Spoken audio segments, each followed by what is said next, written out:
Hello, I'm Karl Wiegers, author of Successful Business Analysis Consulting, Strategies and Tips for Going It Alone. This is the 9th in a series of videos sharing some powerful advice from the book. In his classic book, Flawless Consulting, Peter Block described 3 types of roles that consultants might take on. Each of these represents a different kind of interaction when working with clients and a different sort of challenge and satisfaction for the consultant. This episode briefly describes these 3 modes of consulting engagements. As an expert consultant, you're working with a client who has a problem and wants you to fix it. You're working in the expert role when a client brings you in to deliver some training, perform a process assessment, or review some project deliverables or process documentation.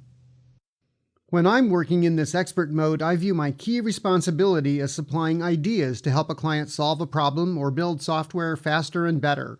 I use a mental test as a reality check on any advice I proposed. First, I consider whether the actions I'm suggesting have a high probability of actually solving the client's problem. That is, my proposal must be effective. And second, I ask myself if the client actually could implement my suggestions if he chooses to do so. That is, what I'm proposing must be both practical and appropriate for the client's culture and situation. I don't want to give clients advice that wouldn't help them, isn't feasible in their world, or might do more harm than good. Another way to function as an expert is in a coaching or mentoring role. You could work with individual BAs or project managers to assess their current ways of working and recommend more effective practices. Or, on a larger scale, you might help an organization establish a business analysis center of excellence or a project management office. When working in the pair of hands mode, the consultant is providing a service that the client company might be able to perform themselves, but they don't have the staff or the time. The client defines the need and sets the project boundaries and expectations. The consultant then performs the work largely on his own, with the client assessing the deliverables to ensure they are satisfactory.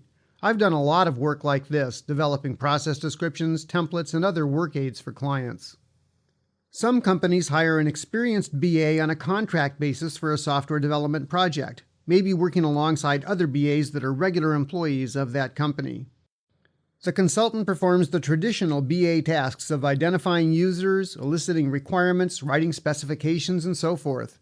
This sort of short-term contract staff augmentation for a specific project is a pair of hands consulting mode. In the third type of consulting engagement, the collaborator mode, the consultant joins forces with members of the client organization to work on the project or solve the problem together. In contrast to the more independent work in the pair of hands mode, collaboration involves frequent interactions between consultant and client to set priorities, identify solutions, make decisions, and create deliverables. As an analogy, you could think of co-authoring a book as being a collaborative project, whereas hiring a ghostwriter to write your memoirs would be a pair of hands engagement. I like the collaborative type of engagement the best. It's stimulating and fun to work with smart, creative, and energetic people. One thing I felt lacking when I became an independent consultant was the opportunity to kick around ideas with other people. There was no chance to scribble on a whiteboard together, get their feedback on work I've done, or put our heads together to come up with better solutions. That's probably why I enjoy the collaborative engagements. They help to fill that gap in my professional interactions. I recommend that you keep these different consulting modes in mind when future client opportunities arise. Understanding your own preferences will help you select those gigs that are likely to be the most enjoyable. Check out the other videos in this series for more tips drawn from my book, Successful Business Analysis Consulting. The book contains a lot more information about each of these topics. Even if you're not a business analyst, and even if you're not now an independent consultant or planning to be one, you'll find a lot of useful information here.